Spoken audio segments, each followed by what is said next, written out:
The man who once promised to restore trust in football's governing body is now fighting the most dangerous political war of his career. Gianni Infantino took charge of FIFA promising transparency, modern governance, and global growth. But today, the narrative surrounding the FIFA president has completely flipped. In recent months, we've seen high-stakes commercial disputes, scrapped sell-off plans, and growing discontent across major continental federations. But things have now taken a far more personal and damaging turn. Infantino isn't just facing backlash over administrative choices, he stands accused of active political coercion and blackmail. While global alliances are collapsing around him, one key question remains: can Infantino survive the growing rebellion, or is his era at FIFA rapidly coming to an end?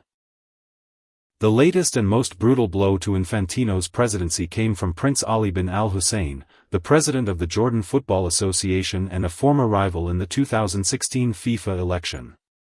Prince Ali publicly exposed what many federations have quietly alleged behind closed doors, that FIFA under Infantino is using financial assistance as a political weapon. According to Prince Ali, smaller football associations were explicitly told that endorsing Infantino's re-election would directly impact whether they received crucial financial aid. Adding fuel to the fire, it was revealed that players from Jordan had still not received their prize money from last year's Arab Cup. This allegation paints a grim picture. Rather than acting as a neutral governing body distributing growth grants, FIFA is being accused of holding funds hostage to secure political votes. The timing of these allegations could not be worse for Infantino. Over the past few months, his ambitious plan to create a separate commercial entity to sell off FIFA World Cup rights triggered massive friction across the sport. Even his closest advisors and senior leadership figures expressed shock. Arsène Wenger, FIFA's chief of global football development, publicly admitted that scrapping the commercial plan was absolutely necessary. Senior advisors like Carlos Cordero have stepped away, and key administrators described the entire saga as a series of deeply reproachable events. More importantly, Infantino's ironclad voter base is crumbling. Originally, over 200 of FIFA's 211 member associations had signed letters guaranteeing support for his next re-election term. Now, as the controversy deepens, those very letters are being formally withdrawn.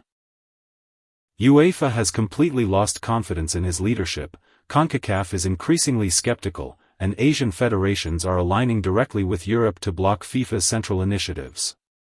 To understand whether Infantino can stay in power, we have to look at the cold, hard mathematics of FIFA elections. FIFA consists of 211 member associations. To secure a majority and win another term in 2027, a candidate needs at least 106 votes. With Europe's 55 members standing firmly against him, and key parts of Asia and the Americas drifting away, Infantino is mathematically backed into a corner. Enter Africa. Historically, the Confederation of African Football, or CAF, has been Infantino's absolute political bedrock.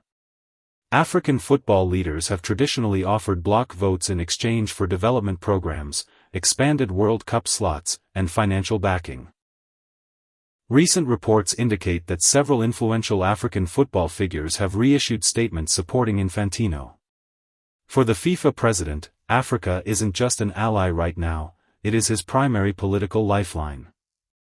However, this relationship between FIFA and African football has always been fraught with tension and hypocrisy.